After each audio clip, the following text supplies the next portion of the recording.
अब समाजवादी लोहिया वाहिनी के राष्ट्रीय कमेटी के राष्ट्रीय अध्यक्ष और प्रदेश कमेटी के लोग माननीय राष्ट्रीय अध्यक्ष जी का माला पहनाकर स्वागत करेंगे। हम चाहेंगे कि माननीय राष्ट्रीय अध्यक्ष जी उसे मंगवा के माला पहनाएं।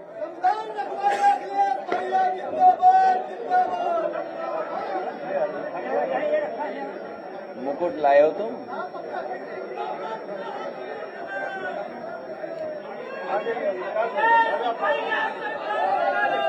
आगे खड़ा होना पड़ेगा, आगे खड़ा होना पड़ेगा।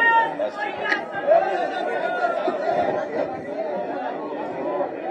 ये जो संभल वाला बोल रहे हैं, संभल को मुकदमा हम देख रहे हैं।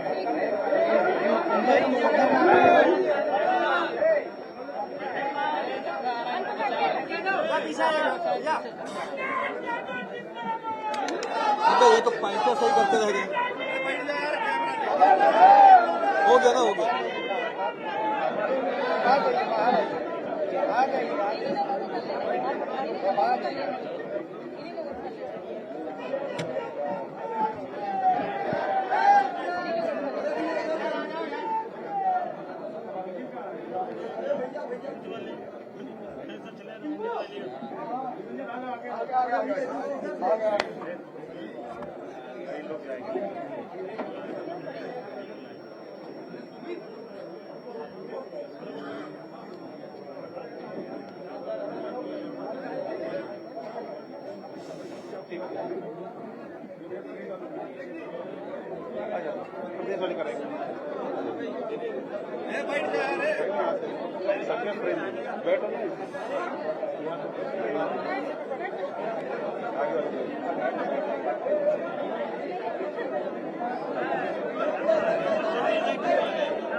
मैंने कहा पहनाने आए हो कि पहनने आए हो?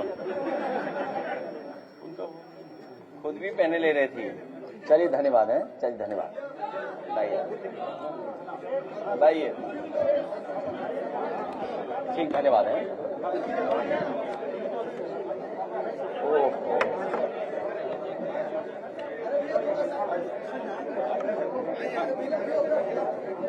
अपना उधर शक्ल देख।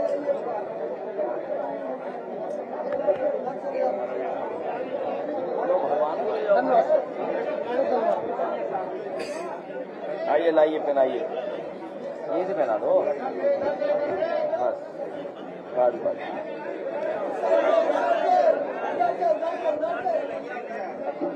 चलिए, बस धन्यवाद। हो गया, शुक्रिया। यार, और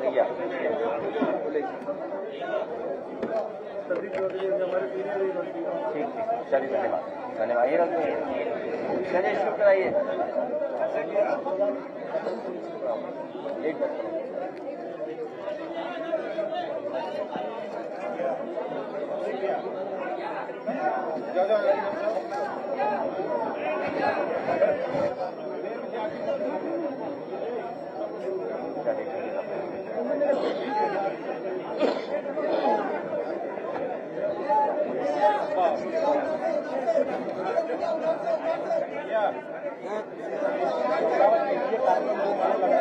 बाद में बुला लेंगे, बाद में बुला लेंगे। बुला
हम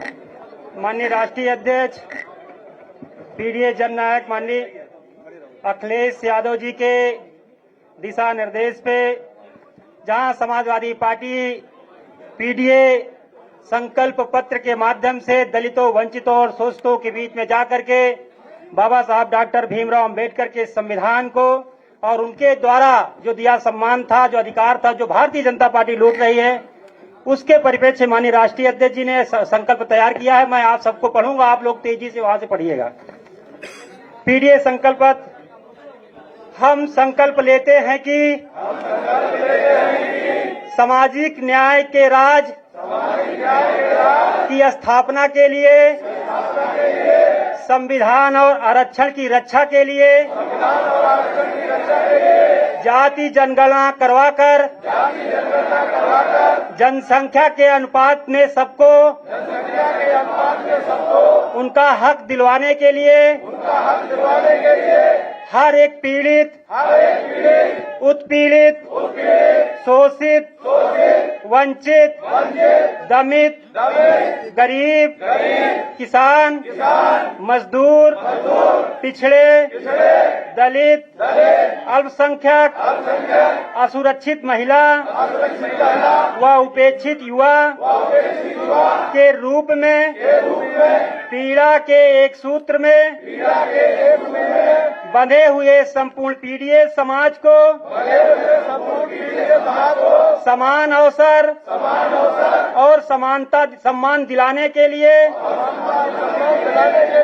पीडीए समाज के बीच में संपर्क, संवाद, सहायता के जरिए और अधिक सौहार्दपूर्ण संबंध विकसित करके स्वाभिमान और स्वामान की नई सामाजिक चेतना लाने के लिए सामाजिक न्याय के राज के संदेश के दूत बनकर अपने अपने गांव गली, मोहल्लों के हर घर तक जाएंगे और लोगों को जोड़कर समझाएंगे। हम सब मिलकर सामाजिक न्याय के राज लाएंगे, अपना भविष्य खुद बनाएंगे। जन जन का कल्याण, जय जय जय संविधान।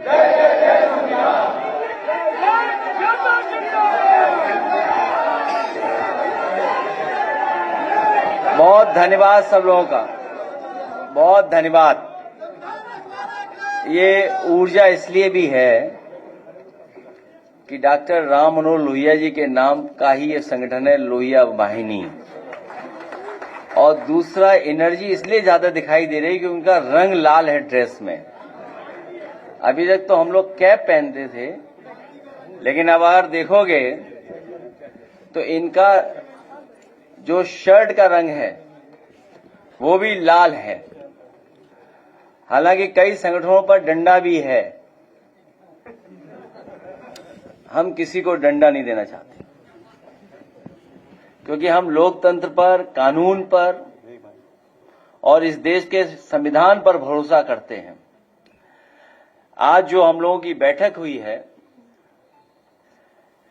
युवाओं से जुड़े मामलों पर और युवाओं के सामने जो परिस्थितियां हैं और राजनीतिक जो संगठन के माध्यम से हम लोगों को काम करना है, उसको लेकर के बहुत सारे हमारे लोहिया वाहिनी के साथियों ने सुझाव दिए हैं। यहां पर जो बात हुई है वो यही फैसला लिया है कि बेरोजगारी को लेकर के, घटती नौकरियों को लेकर के, योग्यता अनुरूप काम की कमी होना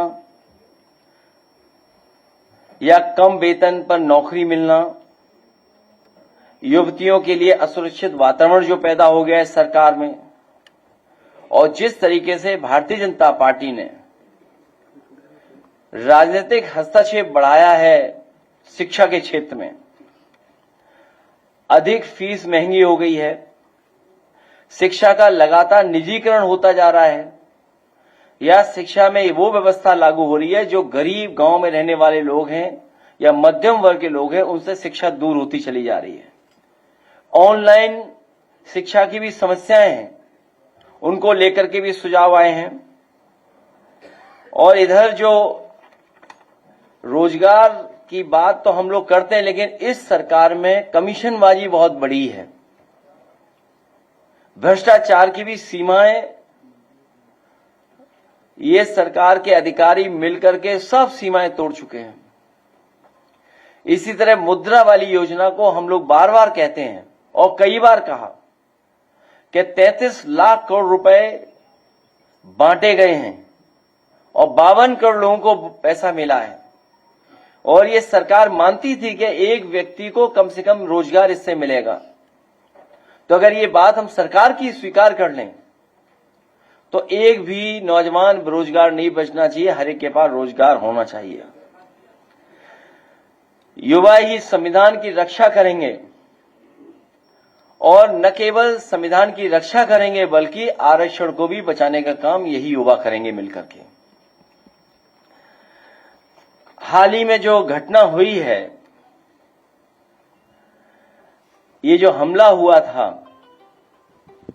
ये हमला इसलिए भी हुआ है कि सुमन जी दलितों को कुचलने वालों के खिलाफ आवाज उठाने के लिए बुलंदशहर के उस सुनहरा गांव में जा रहे थे, जहां सत्ता सजातियों ने कुछ दलितों को कई बार बेरहमी से रौंदा था, जिसमें एक दलित महिला की मौत भी हुई है और कई बुरी तरह घायल हुए हैं।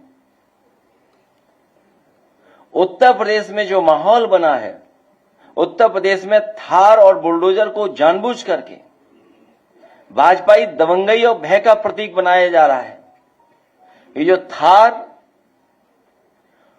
और ये बुलडोजर सरकार जानबूझ करके लोगों को डराने के लिए, लोग भयभीत हो जाएं, उसका प्रतीक बनाने का काम चल रहा है सरकार में।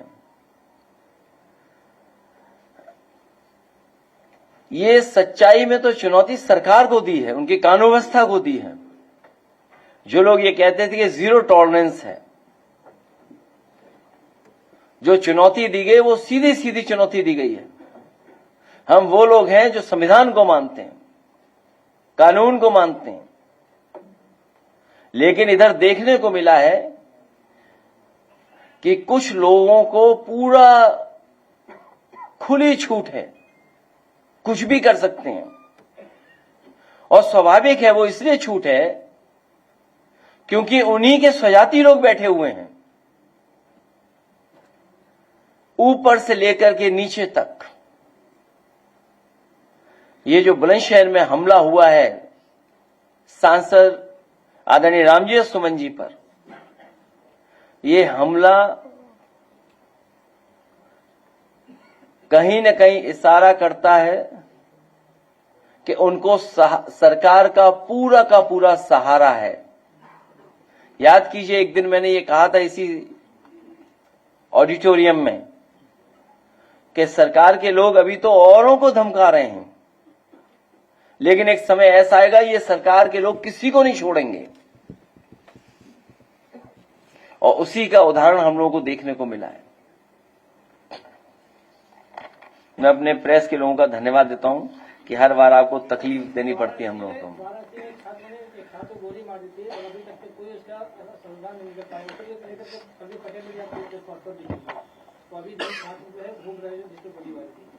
देखिए,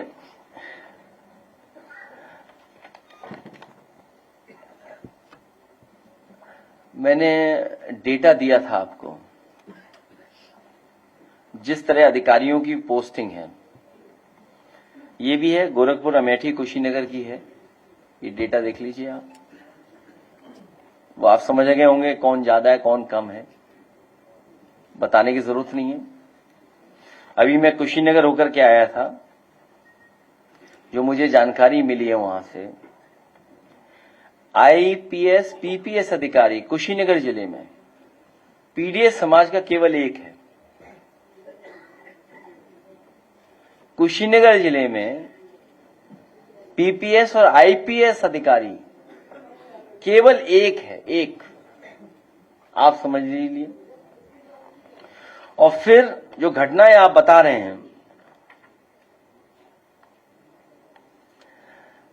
तो जो हमला अभी हुआ था आदरणीय रामविलास सुमन जी पर, उन्हें डराने के लिए हुआ था, डराने के लिए। और ये हमला कोई पहली बार नहीं हो रहा है,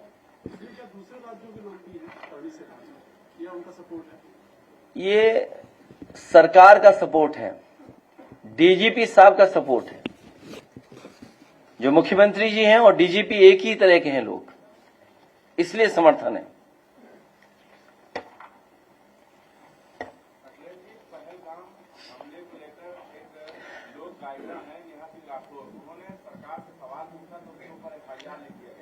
और वो तो अभी विषय हमने कविता नहीं सुनी उनकी, अगर उन्होंने कहा होगा तो अच्छा ही कहा होगा।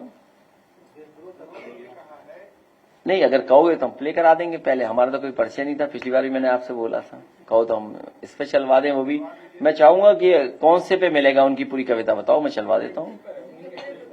नहीं, उनके हैंडल से नहीं चलाएंगे, किसी न्यूज चैनल से चलाएंगे। मुझे लगता है आज तक ने बड़ा अच्छी कवरेज दी है। आज तक वाला दिखाइए, यूपी तक वाला। बीजेपी सरकार में पीडीए पर, पीडीए की जातियों पर चुन चुन करके हमला हो रहा है। बीजेपी की सरकार में, बीजेपी की सरकार में पीडीए की जातियों पर चुन चुन करके हमला हो रहा है।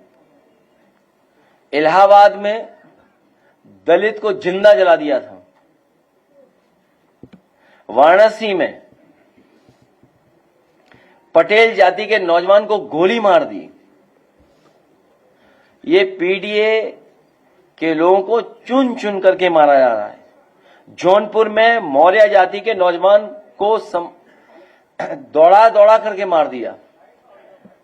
रामपुर में दलित मूक बधिर बच्ची के साथ दो बलात्कार हुआ। आजमगढ़ में स्रोत जाति के नौजवान के इसलिए मार दिया गया कि उसने जय भीम का नारा लगा दिया था। ये नए तरह का ट्रेंड चल रहा है, नए तरह का ट्रेंड है। अगर गाना कविता मिल गई हो तो चला दीजिए। इसी तरह हमारा एक समाजवादी साथी पर सोशल मीडिया पर उसने कोई टिप्पणी कर दी या कुछ लिख दिया, पुलिस ने और थाने में जाकर के मारपीट सुनने में आया। आ गया, अभी कविता आ गई। इसलिए आर्थिक समानता पर जो हम लोगों की लड़ाई है, जो भेदभाव पैदा किया है, ये बहुत सी चीजें सरकार चलाएगी जिससे हमारा ध्यान हट जाए। न हम हमले से डरने वाले लोग हैं, न किसी के डराने से डरने वाले लोग हैं, क्योंकि हम सबको मिलकर के भारतीय जनता पार्टी को उत्तर प्रदेश से सफाया करना है, उसकी तैयारी हम लोग कर रहे हैं। और जो हमारी लड़ाई है आर्थिक समानता की और सामाजिक न्याय के राज की स्थापना की, बहुत सारी समस्याओं का समाधान तभी हो जाएगा जिस दिन हम सब लोग सामाजिक न्याय के राज की स्थापना करने में कामयाब हो जाएंगे। उसी समय बहुत सारी समस्याओं का अपने आप समाधान हो जाएगा।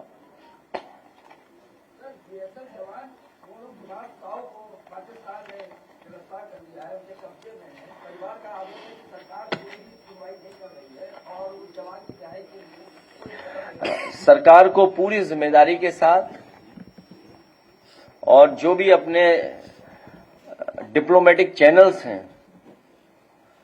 सब तरह के डिप्लोमेटिक चैनल्स का इस्तेमाल कर करके दबाव बना करके उसको छुड़वाना चाहिए।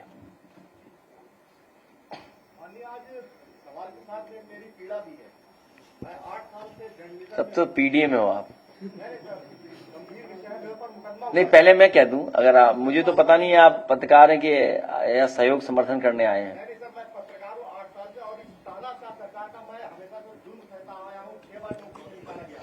लेकिन मुझे उसकी पीड़ा नहीं है।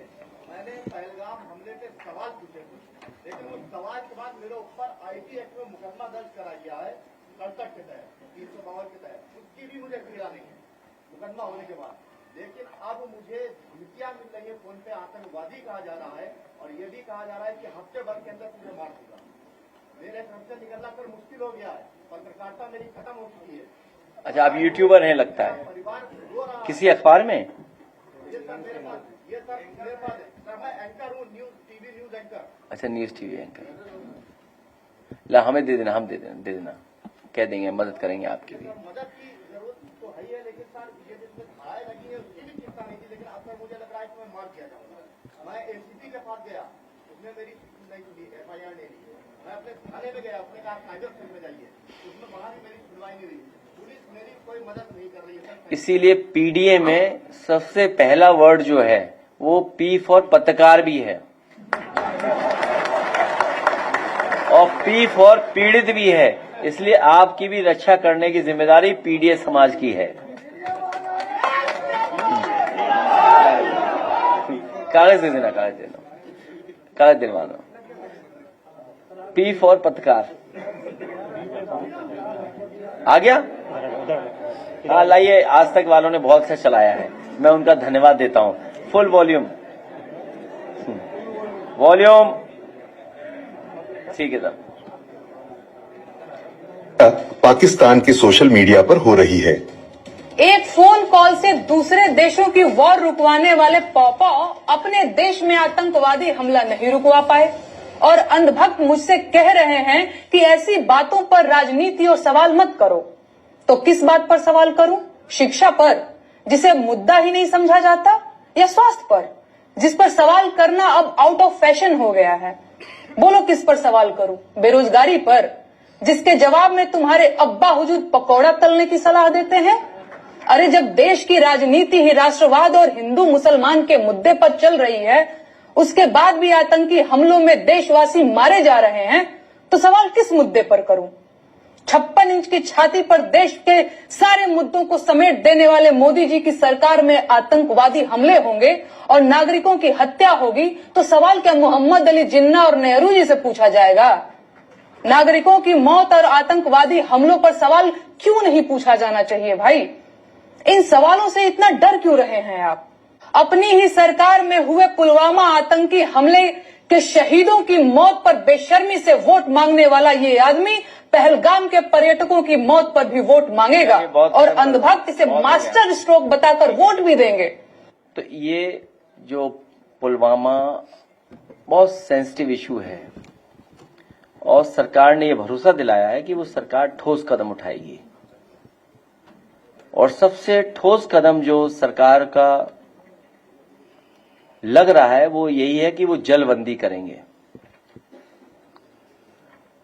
हम समाजवादियों का पूरा समर्थन है उनके जलबंदी के लिए।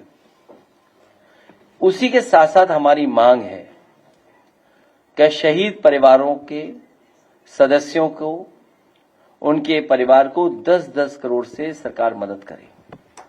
साथ ही में सरकार उनके परिवार के एक सदस्य को सरकारी नौकरी दे।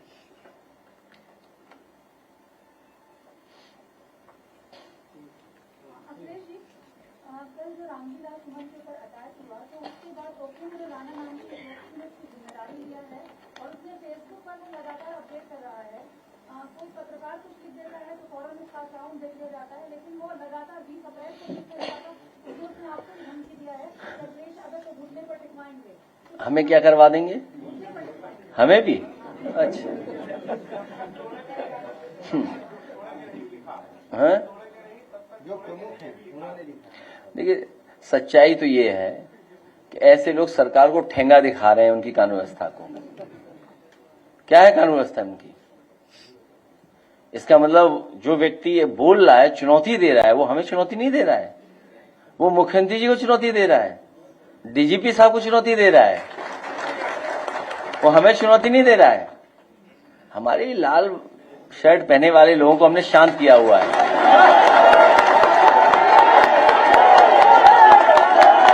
ये चुनौती हम लोगों को नहीं दे रहे हैं। और सच्चाई तो ये है कि जितने भी एक मिनट ये जो चुनौती दी जा रही है, वो जो वर्दी पहने लोग हैं, ट्रेनिंग पाए लोग हैं, हम तो पॉलिटिकल लोग हैं, ये चुनौती हमें नहीं मिल रही है, ये चुनौती मिल रही है वर्दी पहने हुए ट्रेन लोगों को। ये चुनौती उन्हीं लोगों को मिल रही है। ये चुनौती मिल रही डीजीपी साहब को, चुनौती मिल रही मुख्यमंत्री जी को। हम लोगों को चुनौती नहीं है ये चुनौती और इसलिए भी मिल रही है कि इनका कुछ सीधा संपर्क है, संबंध होगा, और ये सब ऐसे लोग कानून व्यवस्था को ठेंगा दिखा रहे हैं। ऐसी कार्रवाइयों पर बहुत सारे सक्रिय नेता समर्थन कर रहे हैं, जिसमें आपके एक पुराने सहयोगी राजा भैया थे। मंत्री राजा भैया बोलते तो अच्छा लगता, यही सम्मान है उनका, मंत्री नहीं रहे हैं।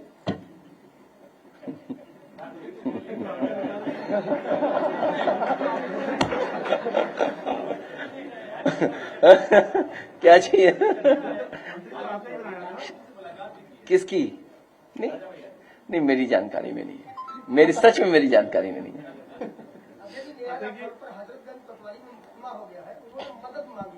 किससे? नहीं, हम सब लोग मदद कर रहे हैं उनकी, हम सब लोग मदद करेंगे। देखिए, अगर कोई घटना हुई है और कोई बात कही जा रही है तो सरकार कम से कम जो कह रहे हैं उन पे तो कार्रवाई न करे। इसीलिए मैं कह रहा हूं, जो इनके अपने लोग हैं वो कानून व्यवस्था को कब ठेंगा दिखाते पता ही नहीं है। और कितनी बार हम लोगों ने देखा, आपने देखा, ठेंगा दिखा रहे हैं। हमारी बहन बोल रही थी कि वो हमें भी हमला कर रहे हैं, हमने तो देखा ही नहीं, ऐसा पढ़ते ही नहीं हम ऐसे लोगों के बारे में। और फिर चुनौती, अगर राजनीति कर रहे हैं जैसे हम लोग, अरे इन चुनौतियों का सामना नहीं करेंगे तो राजनीति करना ही भूल जाए, हम लोग बंद कर रहे हैं राजनीति। इसलिए क्योंकि राजनीति कर रहे हैं तो एक बड़ा सपना लेके कर रहे हैं। और सोचिए आप, हम लोगों का विजन देखिए आप, हम लोगों ने हवाईया उतारा सड़क पर, अब मुख्यमंत्री तैयारी कर रहे हैं कि रात में भी उतारेंगे। देखिए हमारे काम का असर देखिए। और मैं आपसे कह रहा हूं, ये हाइब्रिड मॉडल इतना बढ़िया है कि भारतीय जनता पार्टी के जितने मॉडल होते हैं वो कुछ न कुछ लाभ या करप्शन के मॉडल होते हैं।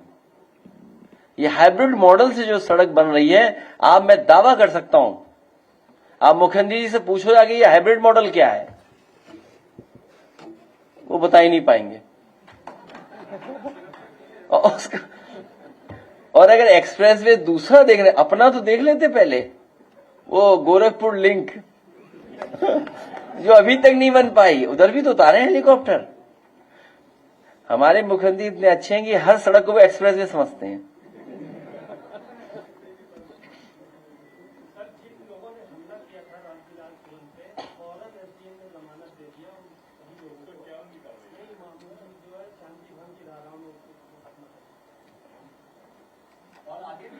हम तो ये कहते हैं ना, ऐसे लोगों से कहते हैं ना कि भाई हमें भरोसा है संविधान पर, कानून पर।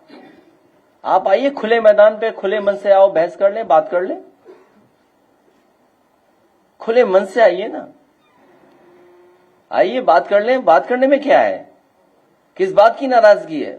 आइए खुले मन से, हम लोग भी बात कर लें आपसे।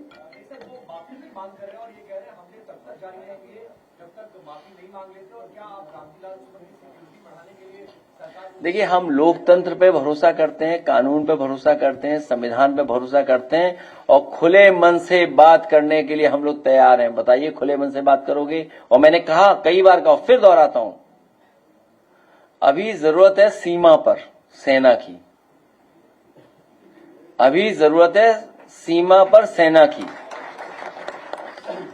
और जब कभी भी आप पाकिस्तान से सवाल खड़े करोगे तो आपको चीन से भी मुकाबला करना पड़ेगा। कई जो अखबार हैं इंटरनेशनल से लेकर के आपके हमारे महत्वपूर्ण अखबार हैं, कई राइटअप आए हैं, कई लोग चर्चा कर रहे हैं इस बात की कि जब कभी भी आप पीओके की तरफ देखोगे, पीओके की तरफ देखोगे तो साथ में आपको चीन से भी मुकाबला करना पड़ेगा। इसलिए किस तरह की चीजें हैं, सेना की जरूरत सीमा पर है। अभी तो कितनी 24 सीटें खाली हैं कश्मीर में। मैं सेना से कहूंगा कि 24 सीटें भरवा दो कश्मीर की, ये जो सेना यहां घूम रही है।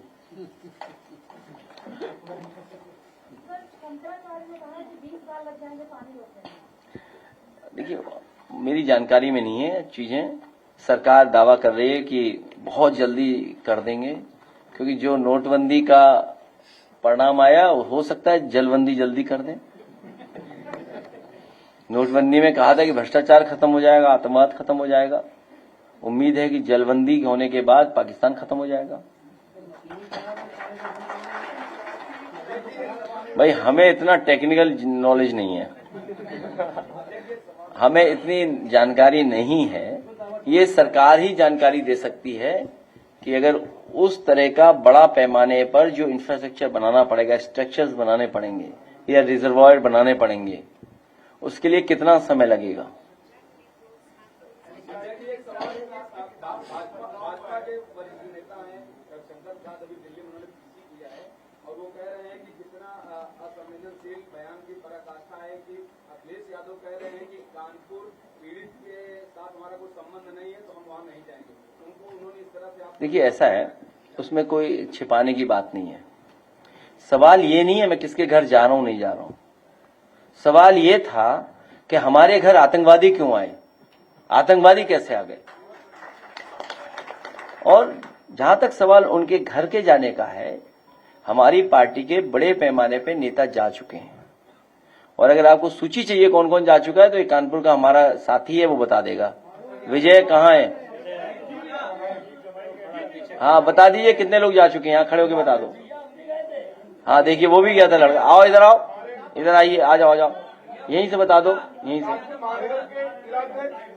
महमूद जी गए, मुमी जी गए, विधायक जी, अमिताभ वाजपेयी जी गए, आदनगर से विधायक हैं, मुनीम शुक्ला जी कानपुर ग्रामीण जिलाध्यक्ष हैं, मैं लोहियावानी के जिलाध्यक्ष हूँ, विजय यादव मैं गया हूँ। और इसके साथ साथ हाँ बताओ, तुम भी गए? हाँ बताओ बताओ। लगातार कानपुर से माननीय विधायक है अमिताभ वाजपेयी गए, जिलाध्यक्ष महमूद जी गए, हम लोग सारे वहाँ सब लोग गए। और जो खत्म हुए ये सतीश महाराज जी के जो विधानसभा अध्यक्ष है उनके बहुत विरोध में है, क्योंकि उनका सीमेंट का काम होता है। नहीं, क्यों बात, हम लोग पहले वहाँ जा चुके हैं। अरे नहीं, वो बात है ठीक, बस होगी बात। अच्छा सुनिए, एक मिनट। देखिए, सवाल ये नहीं है इधर उधर वाली। देखिए, दिल्ली से अगर ये बात आ रही है तो इसका मतलब ध्यान भटकाना चाहते हैं वो। एक मिनट, ए बेटा खड़े हो। हाँ, ध्यान भटकाना चाहते हैं वो लोग, वो ध्यान हटाना चाहते हैं। तो इसलिए मैंने कहा सवाल ये नहीं है कि मैं घर गया हूं नहीं गया हूं या जाऊंगा नहीं जाऊंगा। सवाल ये कि आतंकवादी आपके घर कैसे आ गए। और सुनने में आ रहा है, जो उनके परिवारों के सदस्यों से सुनने में आ रहा है, जो और प्रदेश के जिनके परिवार के सदस्यों की जान गई है उनसे सुनने में आ रहा है। कहो तो उनके वीडियो में चलवा दूं। इनके मंत्रियों को, इनके मुख्यमंत्रियों को क्या सुनना पड़ा। और सुनने में आ रहा है 1.5 घंटे तक कोई पहुंचा ही नहीं वहां पर। 1.5 घंटे तक कोई पहुंचा ही नहीं मदद के लिए। अस्पताल में पहुंचाने के लिए कोई इंतजाम नहीं था। तो आप क्या कह रहे हैं, हम विश्व गुरु बन गए हैं, अमृतकाल चल रहा है, ये हमारा डंका बज रहा है, हम दुनिया की ये तीसरी अर्थव्यवस्था बने जा रहे हैं। आप सोचिए, तीसरी अर्थव्यवस्था बने जा रहे हो, आप किसी घायल को इलाज नहीं दे पा रहे हो। आप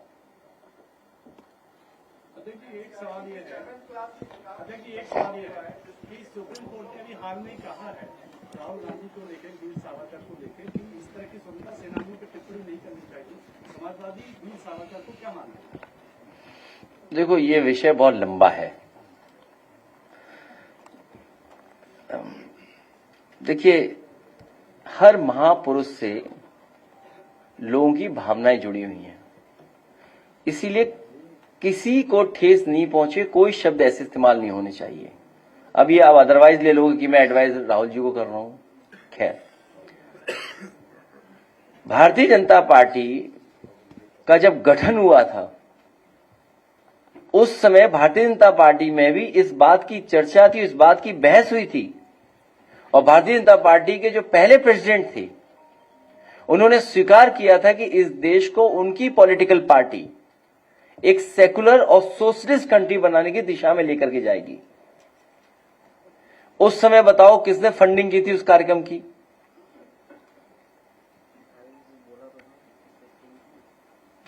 तो जो लोग सेकुलर और सोशलिस्ट कंट्री बनाना चाहते थे, आज बताइए वो कम्युनल हो गए कि नहीं हो गए? कितने कम्युनल हो गए?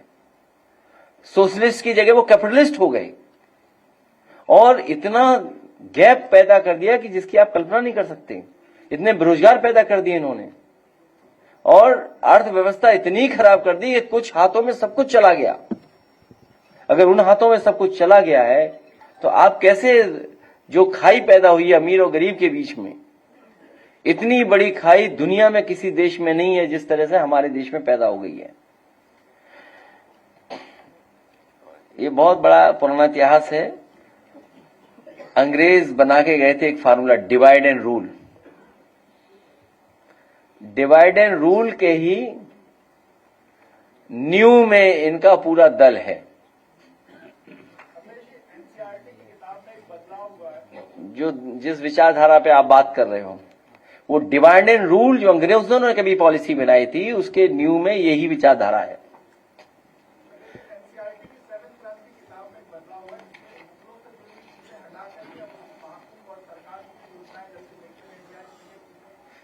तो उसमें ये भी जोड़ देते कि ये डिजिटल कुंभ था, 66 करोड़ लोग कैसे आए थे ट्रेन बस अपनी गाड़ियों से, ये भी तो बता देते, डेटा भी तो दे दें उसका।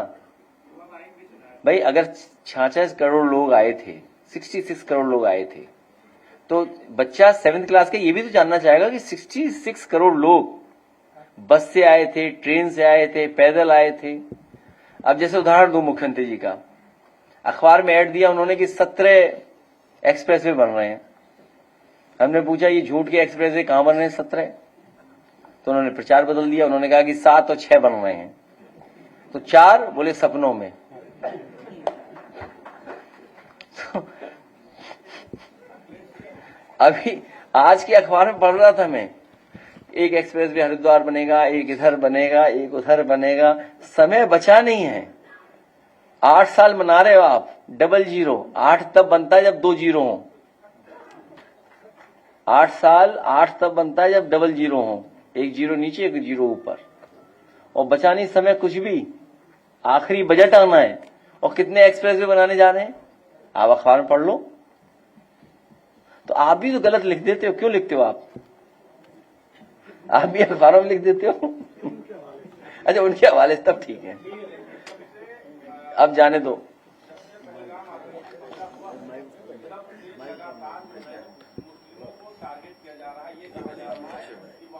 रामजिया सुमन जी पर भी हमला हो रहा है, रामजिया सुमन जी पे भी हमला हो रहा है। हमारा पत्रकार साथी खड़ा है, बैठा है जो, इस पे भी हमला हो रहा है। बीजेपी वाले सब पे हमला कर रहे हैं, और अभी 6 महीने गुजर जाओ बीजेपी पे हमला करेगी। चलिए, बहुत धन्यवाद।